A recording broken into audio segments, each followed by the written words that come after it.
우리가 지난 시간에 여호수아에 대해서 함께 말씀을 나누었습니다. 여호수아는 특별한 카리스마도 또 은사나 능력도 없었지만 그는 위대한 전임자였던 모세 못지않게 이스라엘 백성들로부터 존경과 사랑을 받고 이 두려움의 대상이 되었다. 나쁜 의미에서가 아니라 이제 그를 통해 일하시는 하나님을 보면서 이스라엘이 두려워하는 그런 존재가 되었다는 것을 보았습니다. 그저 범인에 불과한 여호수아인데 이 사람이 이런 존경과 사랑과 두려움을 모세처럼 받을 수 있었던 비결은 여호수아 1장 8절에서 보여주는 것처럼 하나님의 말씀을 그 입에서 떠나지 않게 하고 주야로 그 말씀을 묵상하면서 그 가운데 기록한 대로 다 행하는 이 좌로나 우로나 치우치지 않고 하나님의 말씀의 길로 행하는 삶을 살았기 때문이었습니다. 다시 말해서 말씀을 묵상하는 삶이야말로 형통한 삶을 누리는 가장 근본적이고 중요한 비결이라는 것입니다. 오늘도 이제 한 사람을 더 살펴보면서 형통한 삶을 살아가는 비결에 대해서 여러분과 함께 말씀을 나누려고 합니다. 노파심에서 이 형통한 삶에 대해 잠깐만 좀 정리를 하고 갈게요. 형통한 삶이라고 하니까 우리 앞에 항상 어려운 일들이 없이 내가 바라던 대로 원하던 대로 삶이 그냥 쉽게 술술 풀리는 것을 떠올리기가 쉽습니다만 성경은 형통한 삶을 그렇게 말하지 않습니다. 고난이 면제되지 않습니다.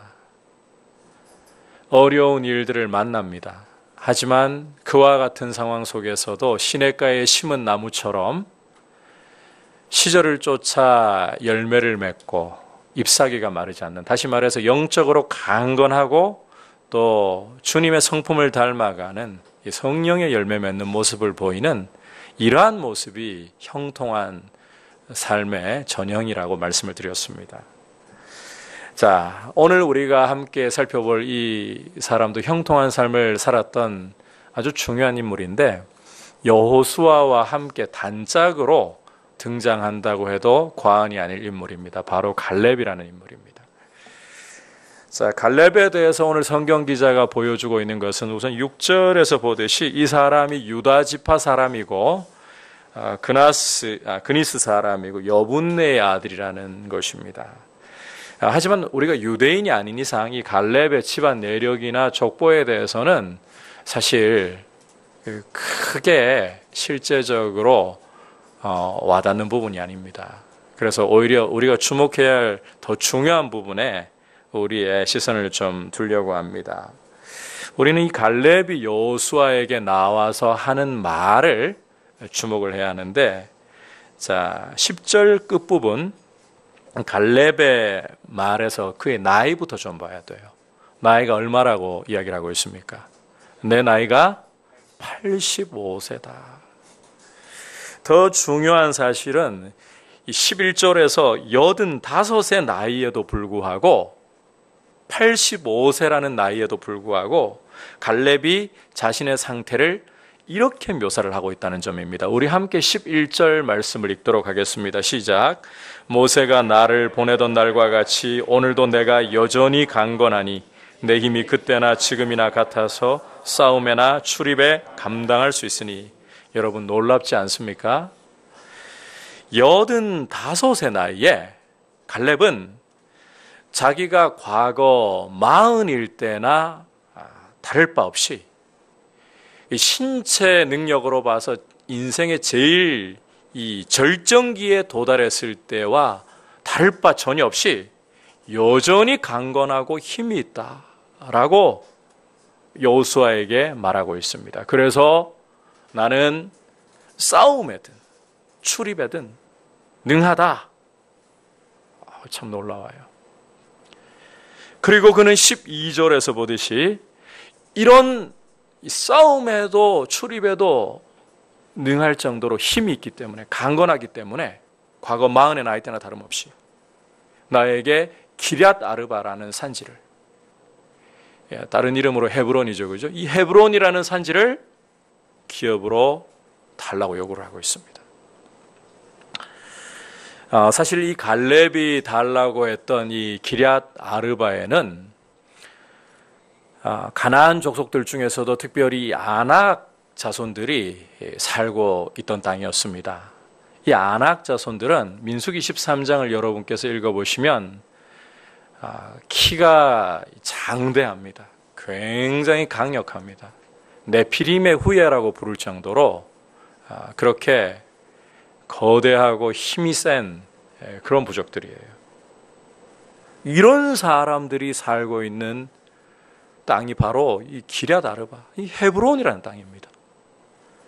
하지만 갈렙은 이 성이 크고 견고하다 할지라도, 거기에 살고 있는 사람들이 아낙 자손이라 할지라도 그들을 쫓아낼 수 있다, 담대히 말을 하고 있어요. 우리가 지금 100세 시대를 살고 있잖아요. 이 100세 시대를 살고 있는 이때에도 85이라고 하면 기력이 굉장히 좀 쇠할 무렵이라고 봐도 무방할 지경입니다. 하물며 고대의 85, 장수할 대로 한 사람이고요. 이제 주님 다시 배울 날이 날로 가까워 이 찬송을 부르고 있을 그 정도로 기력이 쇠하돼도 과언이 아닐 나이입니다. 이 나이가 진짜 그런 나이예요. 그런데 할아버지 중에서도 이 상할아버지라고 부를 이 나이에 나는 40대나 인생의 제일 신체적으로 절정일 때나 다를 바 없이 힘이 여전하고 싸움에도 나갈 수 있다. 아낙 자손이 버티고 있어도 그 성이 강해도 나는 그 성을 점령하고 아낙 자손들을 몰아낼 수 있다. 여러분, 갈렙이 지금 정신마저도 좀 흐려져서 과대 망상에 빠진 걸까요? 허언증에 지금 빠져 있는 걸까요? 하지만 이것이 허언이 아니라는 것을 이어지는 말씀에서 여실히 보여주고 있습니다. 우리 함께 13절부터 15절까지 한 목소리로 읽겠습니다. 시작. 여호수아가 여분네 아들 갈렙을 위하여 축복하고 헤브론을 그에게 주어 기업을 삼게 하매 헤브론이 그니스 사람 여분네 아들 갈렙의 기업이 되어 오늘까지 이르렀으니 이는 그가 이스라엘의 하나님 여호와를 온전히 쫓았습니다. 헤브론의 옛 이름은 기럇 아르바라. 아르바는 아낙 사람 가운데서 가장 큰 사람이었더라.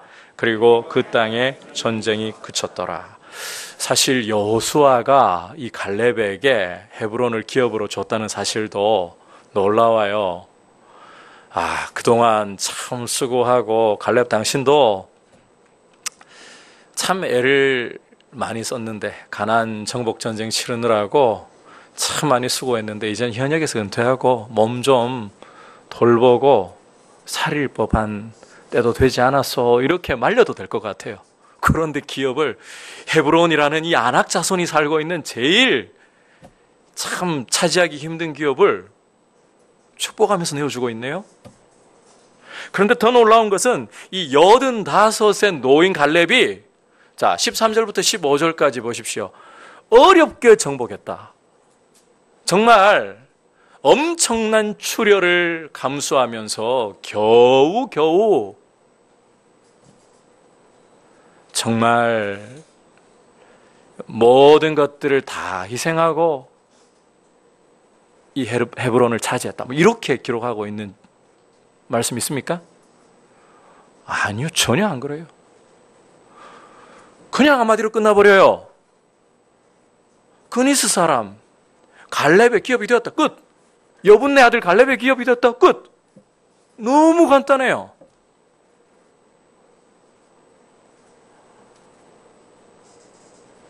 너무나도 쉽게 이 헤브론을 차지해버리고 있어요. 전쟁이 끝나버리고 있어요. 세상에. 도대체 이게 어떻게 된 노릇일까요?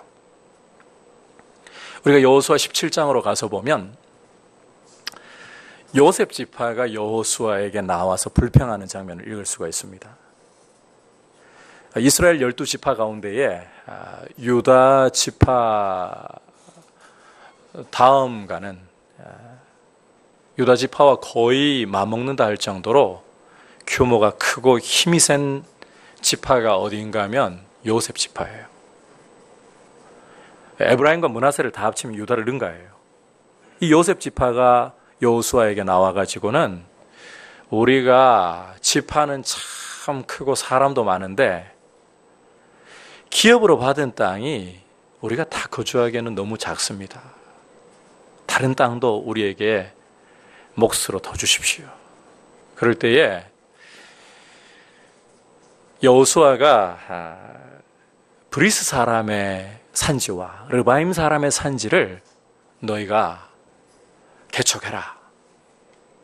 이때 이 큰 덩치를 자랑하는, 큰 힘을 자랑하는 이 요셉 지파가 뭐라고 하는가 하면요, 에브라임이 므낫세 두 지파가 거기에 거주하는 사람들은 다 철병거가 있어가지고 참 어렵습니다. 그리고 이 산지, 개척하기도 힘든 땅입니다. 여호수아가요, 너희들 큰 지파 아니냐? 큰 능력을 갖고 있지 않느냐? 개척해라. 이렇게 권해야 될 정도, 힘이 있는 지파이고 젊은 지파가 이렇게 망설이고 있어요. 그런데 85의 노인이 싸움을 하면서 너무나도 쉽게 헤브론을, 아낙 자손들을 다 몰아내어버리고 이 거의 난공불락에 해당하는 헤브론을 자기의 기업으로 차지하고 전쟁을 끝내버리고 있어요. 도대체 이게 어떻게 된 노릇인가? 자, 우리가 12절 끝부분에 기록되어 있는 갈렙의 말이나 14절 끝부분에서 성경 기자의 해설을 보면 간단하게 하나님이 갈렙과 함께 하셨기 때문이다. 하나님이 갈렙과 함께 하셨기 때문에. 갈렙이 여호와를 온전히 쫓았기 때문이다. 갈렙이 여호와를 온전히 쫓았기 때문에. 이렇게 설명을 할 수가 있습니다. 이렇게 하고 끝내버릴 수도 있습니다. 하지만 갈렙이 이 85의 나이에도 불구하고 어떻게 40대와 같은 이 기력을 그대로 유지를 하면서 어떻게 싸움에나 출입에 능할 수 있는가? 더 중요한 것은 어떻게 이 강대한 아낙 자손들을 쫓아내어버리고 자신이 차지해야 할 기업을 차지해서 전쟁을 종식시켜버릴 수 있는가? 좀 더 구체적으로 우리가 그 비결을 살펴볼 필요가 있다는 거예요. 다시 말해서 갈렙이 어떻게 형통한 자의 삶을 살 수 있었던가, 그 비결을 우리가 좀 더 구체적으로 살펴볼 필요가 있다는 말입니다. 자, 이 부분을 우리가 살펴보기 위해서 이제 갈렙의 과거를 좀 돌이켜서 짚어볼 필요가 있습니다. 갈렙의 이름이 이스라엘의 두각을 나타내기 시작할 때는 6절 이하에서도 갈렙의 말 속에서도 묘사가 되고 있지만, 이스라엘이 출애굽하고 가데스 바네아라는 곳에서 가나안 땅을 정탐하러 이제 12 정탐꾼들을 보낼 때입니다. 10절에서 읽을 수 있겠지만 이 일은 45년, 오늘 말씀에서 45년 전의 일이에요. 45년 전에 이스라엘은 약속의 땅을, 하나님이 주시기로 약속하신 가나안 땅을 정탐하기 위해서 12 정탐꾼들을 보냅니다. 각 지파마다 한 사람씩 총 12명을 보내는데 그 중에 우리가 잘 알고 있는 이 여호수아와 갈렙이 포함이 되어 있어요. 이들은 가나안 땅을 정탐하고 와서 이스라엘 앞에서 가나안 땅에 대해서 보고를 하는데, 그냥 처음 말만 들으면 잘 보고를 하는 것처럼 보이기도 합니다. 왜냐하면 이 땅은 참 아름답고 젖과 꿀이 흐르는 땅입니다. 여기까지는 괜찮은 것 같았어요. 그런데 10명의 정탐꾼들은 오늘 말씀에서 보여주는 것처럼 이스라엘 백성이 간담을 높게 만드는 보고를 하기 시작합니다. 그 땅을 돌아보니까 성들은 크고 견고하고 그 땅에 살고 있는 부족들은 너무나도 강력하고 심지어 안악 자손들도 있더이다.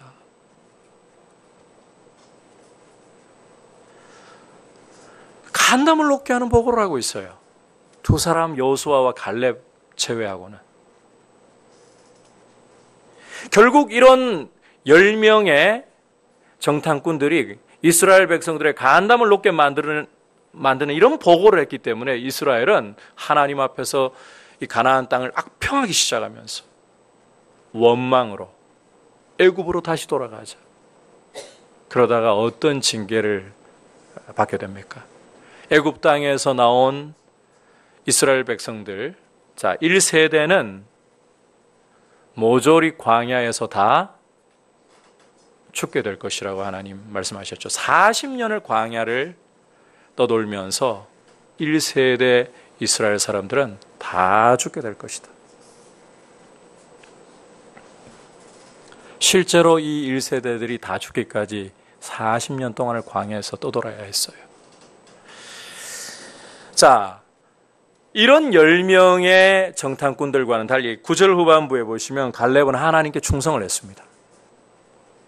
그 결과, 자, 여기에서 여러분께서 주목해야 할 부분이 있는데, 갈렙이 하나님께로부터 말씀을, 약속을 받게 되는데, 자, 내 발로 밟는 땅은 영원히 너와 내 자손의 기업이 되리라.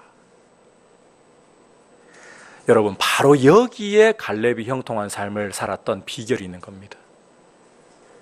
자, 우리 10절 함께 읽어보도록 할까요? 시작. 이제 보소서 여호와께서 이 말씀을 모세에게 이르신 때로부터 이스라엘이 광야에서 방황한 이 45년 동안을 여호와께서 말씀하신 대로 나를 생존하게 하셨나이다. 거기까지만 볼게요. 자, 광야 40년 동안 출애굽한 1세대들이 다 죽었지만 여호수아와 갈렙만 살아서 약속의 땅 가나안을 밟게 된 이유가 뭐라고 지금 설명하고 있습니까? 여호와께서 말씀하신 대로 나를 생존하게 하셨나이다. 여러분, 갈렙이 85세의 나이까지 생존할 수 있었던 이유가 뭐라고요? 자기가 건강 관리를 잘했기 때문에 매일 요즘처럼 엿기가 있는 것도 아니고 헬스장이 있는 것도 아니고 그렇지만 바위 하나를 계속 붙들고 들어 올리는 이런 체력 단련을 계속했기 때문에 그런 이야기를 하는 게 없어요. 여호와의 말씀대로 내가 생존했나이다. 85세까지 40세로부터 자, 이 85세의 노인의 나이에 이르기까지 하나님의 말씀 때문에 내가 생존한 겁니다. 하나님이 말씀으로 가나안 땅을 기업으로 주실 거라고, 내가 밟는 땅을 기업으로 주실 거라고 약속했기 때문에 그 약속이 내 생명을 여기까지 오도록, 장수하도록 만드셨나이다. 그리고 여러분께서 이 10절 말씀과 12절 말씀을 보시면 한번 세워보세요. 여호와의 말씀이라는 표현이 4번 등장을 하고 있어요. 여러분, 그렇다면 생존할 뿐만 아니라, 이 나이까지 생존할 뿐만 아니라 그가 강건할 수 있었던 비결, 싸움에나 출입에 능할 수 있었던 비결 뿐만 아니라 이 안악 자손들을 물리치고 헤브론 땅을 기업으로 차지하면서 전쟁을 종식시킬 수 있었던 그 비결이 무엇이라는 겁니까?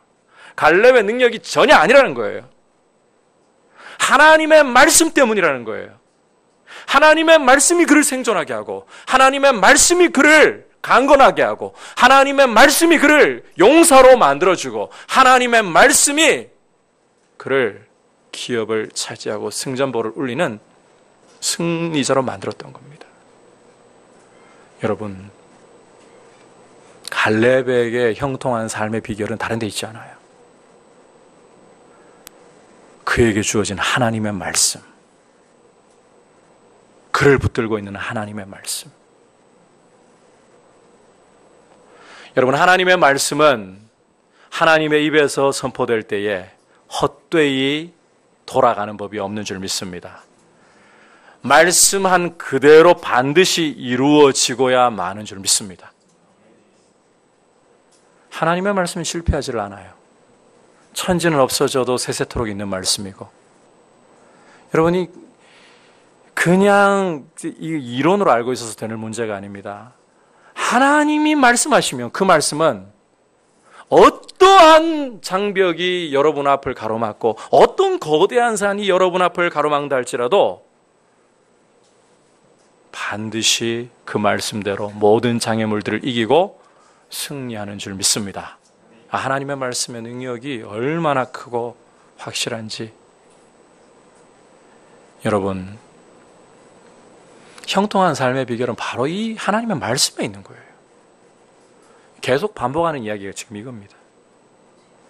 우리가 지금 주일에도 특별 설교를 제가 지금 이어가면서 계속, 그리고 이 수요일에는 두 사람 지금 우리가 예를 들고 있지만 계속 하나님의 말씀이 형통한 삶의 비결이라는 것을 여러분에게 말씀드리고 있어요. 여러분 삶에 고난이 있고 여러분 삶에 마음을 짓누르는 괴로움이 있다고 해서 여러분은 나는 인생이 막힌 사람, 꽉 막힌 사람, 내 삶은 형통함과 거리가 멀어, 이런 생각을 갖고 있다면 사탄에게 선포하세요.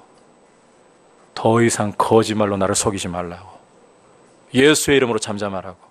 그리고 선언하세요. 어려움과 환란이 형통함을 가로막는 게 아니라고. 형통함을 가로막는 것은 우리를 붙들고 있는 하나님의 말씀이 있는가? 우리가 그 하나님의 약속을 굳게 붙들고 있는가? 여러분, 갈렙이 이렇게 생존하는 것도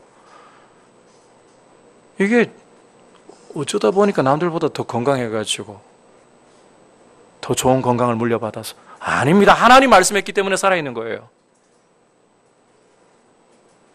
하나님이 말씀했기 때문에 전사로서, 용사로서의 힘이 있는 거예요. 하나님이 약속했기 때문에 전쟁을 종식시켜버릴 수가 있는 거예요. 여러분, 우리의 인생은 하나님의 말씀이 붙들고 있으면 어떠한 환경에 있든지 어떠한 처지에 있든지 그 말씀대로 이루어지는 형통함을 경험할 줄 믿습니다. 말씀이 우리의 삶을 실제로 세우고 견고케 하는, 형통함을 주는 원인이 되는 거예요. 그래서 여러분께 한번 여쭈어보고 싶어요. 여러분, 하나님께로부터 말씀을 받아 그 말씀이 내 삶을 붙들고 있는 이것이 우리에게 있는 모습입니까?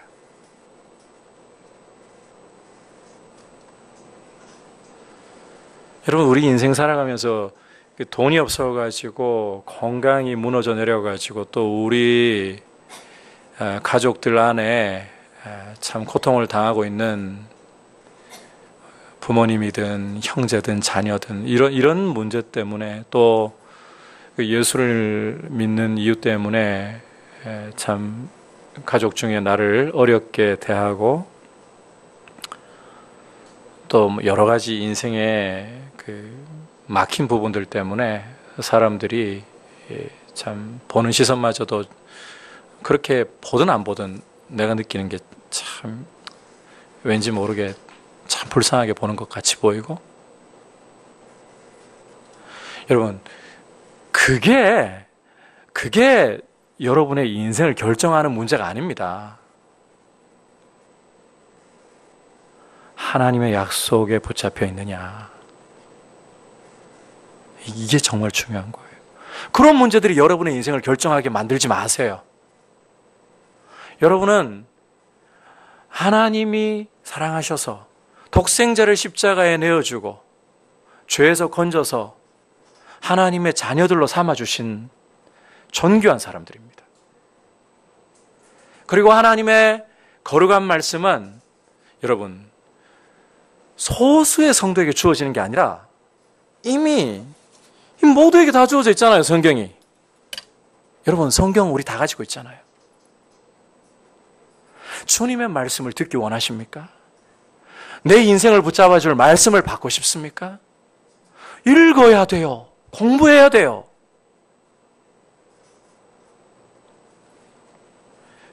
너무 우리가 요행을 바랄 때가 많아요. 어디 예언 집회를 하면 성경은 안 읽고 성경이 말씀하는 대로 그 말씀에 내 삶을 드리려고 하기보다 예언을 듣고 싶어요. 무조건 그게 잘못되었다는 이야기를 하고자 하는 건 아니에요. 오해하지 마십시오. 예언 사역을 하는 분들 중에도 건강하게 잘 하시는 분들이 있어요. 근데 진짜 건강하게 하시는 분들은 보니까 예수전도단의 크리스 해리슨 목사님 같은 분들 보니까 집회를 해도 이분은 사람을 보고 기도해 주면서요, 성경 말씀 외에는 안 줘요. 그렇게 건강하게 하더라고요.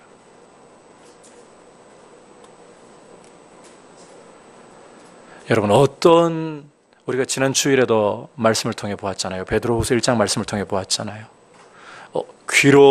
육성으로 들리는, 베드로가 오죽하면 사도들이 전한 말씀이 참되고 옳은 것이다.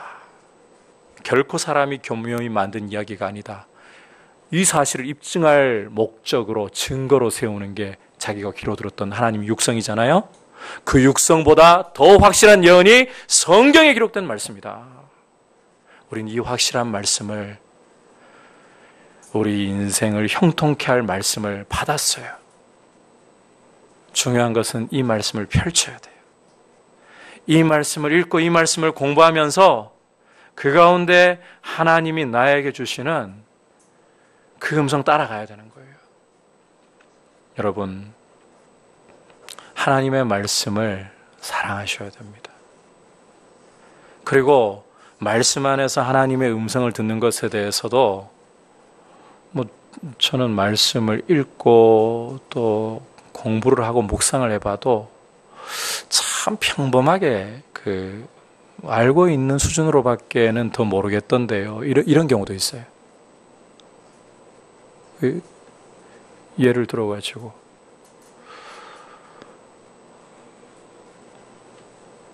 기도를 항상 힘쓰고 기도에 감사함으로 깨어있으라. 다 하는 말씀인데. 근데 한번 여쭤보고 싶어요. 실제 기도하는가요, 그렇게? 너무 평범하고 일상적인 말씀처럼 보이니까 이 말씀을 소홀히 여겨버려요. 나한테 하나님, 내가 이게 듣기에 참 뭔가 좀 하나님의 음성다운, 뭔가 아주 숨어있는 비밀한 이야기를 하는 게 아니고, 기도, 목사님한테도 늘 듣는 이야기인데, 이게 하나님의 음성이. 여러분, 순종하십시오.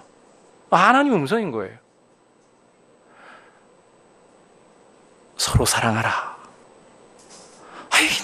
교회 오네 듣는 이야기인데 이게 무슨 하나님의 특별한 음성이라고. 여러분, 하나님의 음성이에요. 순종하려고 하고 있습니까? 이런 귀한 말씀들을, 여러분, 가장 기본적인 게 가장 중요한 말씀이에요. 사실은 하나님께서 어떤 인생의 문제에 대해서요, 때로는 말씀을 통해 가지고 정말 세밀하게 주시는 경우들이 있긴 있어요. 우리는 그게 아주 특별한 말씀이라고 생각하잖아요. 특별할 수도 있겠죠, 우리 개인의 체험으로 볼 때에는.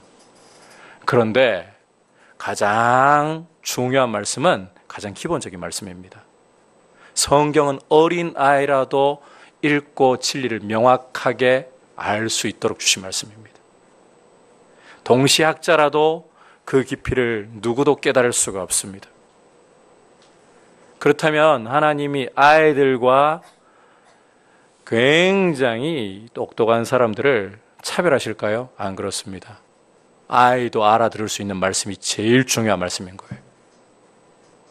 여러분, 성경에서 다 이 추릴 거 추려가지고 가장 중요한 계명으로 주시는 게 뭔가요? 하나님을 사랑하고 이웃을 사랑하라. 이 제일 중요한 겁니다, 여러분. 이게 제일 중요하고 어떤 것보다도 귀중하게 여겨야 할 하나님의 음성입니다. 우리는 당장 우리 아들내미, 우리 딸내미 이 취업 문제 이게 해결이 돼야 되는데, 하나님이 이거 말씀 좀, 이게 중요하고 최고의 말씀이라고 자꾸 생각해요. 우리가 우리의 생각과 우리의 마음이 끌리는 대로 하나님의 음성의 중요성을 정하고 있는 거예요. 하나님의 말씀을 다 이 채로 가장 중요한 것을 사실 어느 말씀도 소중하지 않은 것 없습니다만은 그래도 우리의 이해를 돕기 위해 추리고 추려내가지고 딱 핵심만 남겨놓는다. 하나님을 사랑하고 이웃을 사랑하라. 그렇게 살아갈 힘이 없는 우리를 위해 독생자 예수 그리스도를 주셨고 그가 우리의 죄사함과 의로움이 되시고 주 예수를 믿으라. 회개하라. 성령을 쫓아 행하라. 여러분, 이런 말씀들이 제일 중요한 말씀이에요. 제일 중요한 하나님의 음성이에요. 이런 음성들은 왜 제쳐두고 자꾸 우리는 우리가 급한 대로 우리의 원함을 따라서 우리의 필요를 따라서 하나님의 음성을 내가 필요한 거니까 중요하다라고 그렇게 못 박아버릴까요? 여러분, 갈렙은 자신에게 주어진 그대로, 여러분 여기 갈렙이 하는 말을 들어보면 말씀이 복잡하지도 않아요. 너의 밟는 땅 내가 너에게 기업으로 준다. 이 한 말씀이 갈렙을 사로잡았고 이 한 말씀이 45년을 생존하게 만들었고 이 한 말씀이 40대 인생의 절정기에 못지않는 용기와 신체적인 힘과 또 전쟁에 나가서도 순식간에 전쟁을 끝내버릴 수 있을 정도로 하나님의 능력을 덧입는, 그래서 주시는 말씀을, 내가 듣고 싶은 말씀을 들으려고 하기보다 따라합시다. 주시는 말씀을 받읍시다. 주시는 말씀을 붙드십시오. 그리고 여러분, 그 말씀을 붙들고, 하나님의 말씀이 평범해 보이죠? 그런데 그 말씀을 붙들고 순종하면 하나님의 능력이 임합니다. 하나님의 역사가 임합니다. 진정한 기적을 맛보게 되는 거예요. 하나님께 기적은 아무것도 아니거든요. 오히려 하나님께서 보시기에 참 가장 하나님께 어려운 게 뭘까요? 어려움이 없는 분이지만 하나님께, 우리의 이해를 돕기 위해 이런 이야기를 하자면 하나님께 제일 어려운 게 뭘까요? 우리가 단순한 하나님 말씀 붙드는 거예요. 그만큼 참 우리가 믿음이 연약해요. 참 완고해요. 이제 하나님의 말씀을 대할 때에 그렇게 기도하면서 읽으세요. 내가 듣고 싶은 말씀을 받으려고 하는 게 아니라, 주님, 나에게 말씀하시는 그것이 너무 잘 아는 말씀이라도 저는 듣겠습니다. 주님, 내 앞에 있는 환경이 나를 결정하는 것이 아닙니다. 환난이나 고통이 내 삶을 결정하는 것 아닙니다. 이것이 나를 주저앉히고 낭망하게 하는 것도 아니고 이것이 나를 올려주는 것도 아닙니다. 하나님의 말씀이 나를 형통하게 하고 하나님의 말씀이 하나님을 경험하게 합니다.